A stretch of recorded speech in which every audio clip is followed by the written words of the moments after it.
All right, Cowherd, let's ask the unfortunate, obvious question. Should Urban Meyer lose his job? I think a strong suspension. If they don't have a connection between Urban texting and Courtney, I think it would be harder to fire him. But I think if not legally, ethically, what's the standard? I mean, we with all these coaches, they always seem to wiggle out of the I didn't know. Forget legal for a second. Ethically, I think Urban Meyer has a huge responsibility as a collegiate coach. This is what I said about Pitino. It's your job to know. These are the 18-year-olds, the first time they've ever been away from school, often in another state. You're part psychologist, part coach, part parent, part mentor. Ethically, there's a responsibility, and I think at minimum, a strong suspension. I think in the current climate and environment that we have, given what's happened at Michigan State, given what's happened at Baylor, I think it's going to be very hard for him to keep his job. And I wouldn't blame Ohio State if today or in the next 24, 48 hours, they suspended him pending an investigation. And then after they do an investigation, they'll have a decision to make on Urban Meyer. Brett McMurphy's story paints a pretty negative picture, and particularly when you consider that at Florida, Urban Meyer had no problem having players with shady backgrounds on his team, a lot of arrests on his team. And so when you have this assistant coach who's the grandson of Earl Bruce, who is Urban's mentor and other than his father, the closest man to him, it looks like Urban Meyer looked out for a guy on his coaching staff over personal reasons and treated him in a way he perhaps wouldn't have another coach. These situations are complicated, but in this society that we have right now, and given the way these issues are being dealt with, I think Ohio State is in a position where they have to suspend him immediately, investigate, and perhaps move on from him. I don't know if they need to suspend him immediately, but they need to figure out exactly what the truth is. And these things are complicated and have layers. So to rush to judgment, I don't think that's fair either. And then he talked about the 2009 incident. He said he was aware of it, but it ended up not being what it was presented as. And they had advocated for counseling and the couple stayed together. So it's being in that position, you're brought a lot of different situations, and they're hard situations and they're real situations, and you're trying to figure out what's right, what's right for everybody involved. And what you try not to do is rush into a decision that you can't take back. And I think that's where we are now, is trying to find out what exactly happened before we rush to judgment. Well, a couple of things to keep in mind with this, because it's college athletics. With the gray area as it relates to what Colin was saying, you got to keep in mind there's Title IX and there's the Clery Act. So Ohio State, as part of this investigation, which they're going to have to do some due diligence here, is what did he know and what did he do about it? Where did it go? Now, he said in the clip we had in 2009, and I don't know if that meant he went up to Jeremy Foley, who would have been his boss at Florida with that. Did he go anywhere with some of this other information? And I think when we saw the clip from last week at Big Ten Media Days, you have a guy who speaks in such absolutes, and he said, well, we looked, I got a text about it last night. Well, from the text from Urban Meyer, as well as his director of football operations wife that Brett McMurphy had reported on today, a lot of people knew there was something there. And maybe he's saying, well, there was nothing there, meaning there were no charges, because they had been looked on a couple times and there have been charges. Earlier today, the Cleveland Plain Dealer reported there were 9 police reports in the last 6 years involving this couple. Wow. And so there's a lot of smoke around this, and I think not just what Urban Meyer says, but even the text message from his wife Shelley talking about he scares me. Those are pretty damning words to hang out there. And now the question is, how many people believe that the director of football operations wife knew and Urban's wife knew, and nobody told Urban that he didn't know? That's really, you have to really suspend belief. It comes down to like the Sandusky Joe Paw. 30 years together, nobody talked. I have a hard time believing that. My issue, one of the most concerning things to me, is that Earl Bruce and Urban Meyer's life coach, I can't think of the guy's name, they went and talked to the woman and I think Zach Smith in 2009. So this is Urban Meyer's second father and his life Hiram coach. DeFries. Yeah, Hiram DeFries, going to talk to Zach Smith in 2009. I'm just, and again, 2009, I'm not even sure if that was down in Florida, Yes. if my memory is right. Yeah. And so just hearing that at Ohio State or wherever he's at now, that all sounds inappropriate to me. That it shouldn't be Earl Bruce and Urban Meyer's life coach. It should be some kind of trained professional going to send help to the wife, Courtney, and getting to the bottom of it. Not people, a grandfather with an invested interest and a life coach with an invested interest in Urban Meyer.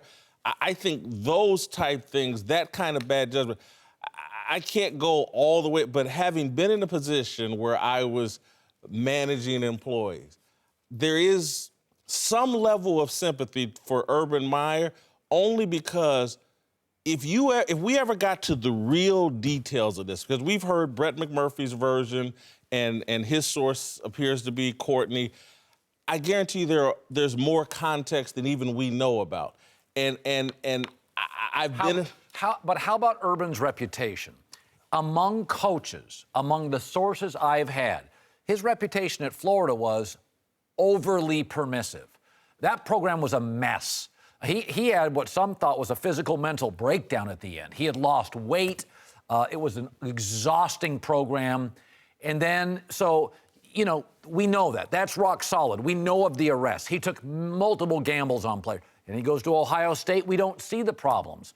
But, you know, reputations matter. I was less willing to trust Pitino because I thought he had been slick previously. When I hear this about Urban, I think, well, the Urban I know is a really great coach, but he's permissive. I think Urban Meyer has better kids at Ohio State than he did at Florida. You know, talking to people who were there at both places, they just said they've been able to recruit better kids, and I think they have a lot. You know, so it's created where you're not seeing the police blotter stuff. But the constant here, as you alluded to, was he took chances on really sketchy character guys. Well, on his staff, it wasn't the players who have caused this big problem. It was an assistant coach, and it was the grandson of his mentor. He's the one, and you hear more stories of some really sketchy behavior from this guy. You said 9 police reports? 9 calls or whatever, because I think there were some calls where she said she hung up, things like that. But yes, this was an ongoing thing. And there's a lot of college programs that are overly permissive. There's a lot of NFL programs that have taken chances on guys too. The thing where you look at it is if he felt there was something there in 2009, would he have brought this assistant coach to Ohio State? If he thought there was something really fundamentally wrong there, would he have done that? And that makes me, when he makes the comment that he did, that, you know, after they investigated, they didn't see anything. Now that being said, you know, I also looked at this and tried to figure out, okay, what would be the best end goal for this situation? And is it getting him help? Is it getting her to a different place? How does losing the job affect the family? There's a lot of layers that you're trying to dig through in all of this. Eric, one thing that you're getting at that I'll go all the way there is we're looking to Urban Meyer for solutions. And I've read the story, and this is why I'm saying there's more to the story. I want to know more about her parents, his parents, because Urban Meyer, to me, is easy to figure out. He's about winning, he's about money, he's about protecting his reputation. We see this over and over again in college athletics. There's been so much money poured into college athletics, and that eliminates a lot of integrity, in my opinion. People are so driven by money, and the system is so exploitive, in my opinion, that I think it justifies breaches in character and integrity like we've seen from Urban Meyer, but in this situation we think. But again, I'll say we're gonna probably vilify Urban Meyer. It's gonna happen over social media, and he'll deserve some of that, I think, depending on how this investigation goes. But I just think there's more to the story in terms of college athletics and this system of coaches making $8, $9, $10 million, are we not thinking, and this guy was a position coach making $350,000. Are we not thinking about what all that money does to people's integrity? And do they move away from the actual reasons why they got into coaching to instill values in young people? Because that's what I look at with this assistant coach. How could he be trusted to instill the right value? He can't control himself. Well, How can I go back. Let's just talk about the specifics in this case. This is Art Briles, Rick Pitino, Urban Meyer, Joe Paterno. I have to believe in all four cases that coaches' wives don't talk to coaches, that coaches down the hall in the cubicle next door, 70 hours a week for 8 years, don't talk to coaches. That's like a bad movie script. I mean, I was supposed to believe Sandusky 30 years, nobody talked. Art Briles, Baylor, nobody talked. Everybody talks. Gossip is in every cubicle in America. Here's my point, though, Colin, why I believe, and Bruce, maybe you can respond, why I believe the college system has to change to some degree. Urban Meyer is not equipped to deal with this issue, period. He is a football coach. He has no clue what to do. That's how Earl Bruce and his life coach ended up in the middle of this. And so if I'm a college or an institution, I gotta put someone into my athletic systems where all this money's being exchanged who actually have Jason, that expertise stuff, in these that issues. is, like when I mentioned Title IX and the Clery Act, there's a Title IX office. They put that in place. So it's not this, believe me, I'm not a big NCAA fan, but it's not the system's fault in this place. The coaches are, as you said, the coaches are not the expert. They are not supposed to know how to handle this.